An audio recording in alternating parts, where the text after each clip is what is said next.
Islam did not initiate the system of multiple marriages. It existed from the early dawn of human history.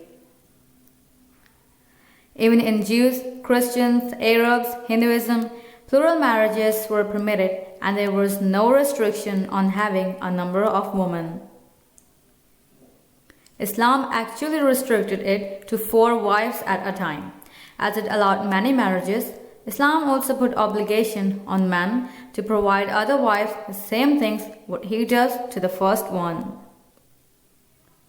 If you fear that you shall not be able to deal justly with the orphans, marry women of your choice, 2 or 3 or 4. But if you fear that you shall not be able to deal justly with them, then only one, or a captive that your right hand possesses. That will be more suitable to prevent you from doing injustice. It was narrated from Abu Huraira, may Allah be pleased with him, that the Prophet, peace be upon him, said, "Whoever has 2 wives and favors one of them over the other will come on the day of resurrection with one of his sides leaning," means hanging.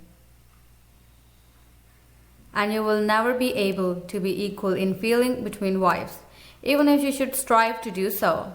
So do not incline completely towards one and leave another hanging. And if you amend your affairs and fear Allah, then indeed Allah is ever forgiving and merciful. So, as he gave the permission, he simultaneously gave the warning too, that you will never be able to be equal with your wives, even if you strive to do so. So the question comes, that what was the rationale behind the other marriages of the Prophet during the last 13 years of his life? At the age of 25, Prophet Muhammad married Khadija, who was older than him in age. He remained married to her for 25 years until she passed away in Mecca. For the first 50 years of his life, the Prophet had only 1 wife, and during the last 13 years of his life, he married other wives. There was a reason behind these marriages: providing protection and dignity to widows so that others may follow that example. 2. Sauda bint Zamah, whose husband had died.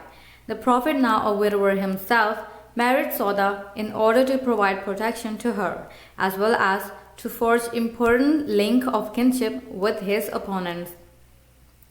3. Zainab, a widow for the second time, when her second husband, Abdullah bin Jahsh, was martyred in the Battle of Uhud. He married her in the 3rd year. She died less than a year after this marriage. 4. Salama. When she became a widow and had orphan children, the Prophet married her in the 4th year. She was also the sister of the chief of a powerful Meccan tribe.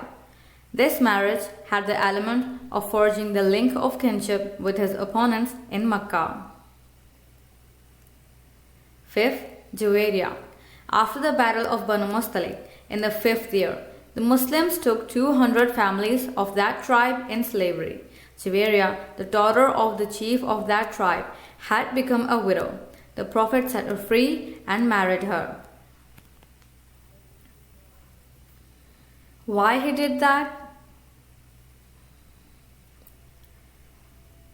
The Muslims, who had made the 200 families of Banu Mustalik their slaves, realized that by Juwayriya's marriage to the Prophet, all these 200 families were now related to the Prophet by marriage. Out of courtesy of the Prophet, the Muslims set them free. Impressed by this nobility, the whole tribe of Banu Mustalik became Muslims.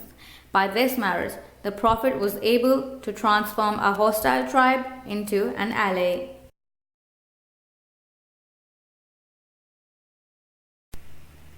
6. Aisha bint Abu Bakr. She was the youngest wife of the Prophet, peace be upon him. 7. Hafsa bint Umar. She became a widow after her husband was killed in the Battle of Badr. The Prophet married her in the 4th year. This marriage was also done to seal the Prophet's alliance with Umar. 8. Habiba, daughter of Abu Sufyan. She was married to Ubaidullah ibn Jahsh. He became a Christian, while she continued the Islamic faith and separated from him. Her father, Abu Sufyan, was a bitter enemy of Islam. The Prophet married her in order to provide protection for her and also to soften the heart of Abu Sufyan. However, that marriage did not have the desired effect on Abu Sufyan. 9. Safiya.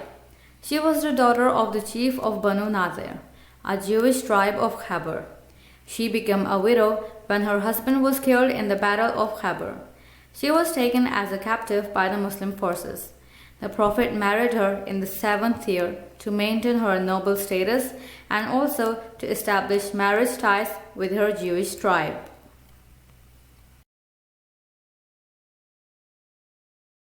Number 9. Lady Zainab bint Jahsh. The circumstances of her marriage to the Prophet was very unusual. Every Muslim was equal to the other. While preaching this equality, the Prophet, as an example, gave his 3 female relatives in marriage to persons of so-called low birth or status. Among those 3 relatives was Zainab bint Jahsh. She was given in marriage to Zad, the son of Harsa, an Arab slave whom the Prophet had freed and then adopted as a son. The marriage of Zad and Zainab soon turned sour. Zainab could not overcome the fact that she was of nobler descent than her husband. No matter how much the Prophet counseled them, Zainab's attitude did not change. So finally, Zad divorced her, but in order to fully abolish the system of adoption, Almighty God ordered the Prophet to marry Zainab, the divorcee of Zad. So these are the reasons of his multiple marriages. Prophet Muhammad, peace be upon him, stressed on the importance of dealing justly with wives, because otherwise, on the day of judgment, the man will be severely punished.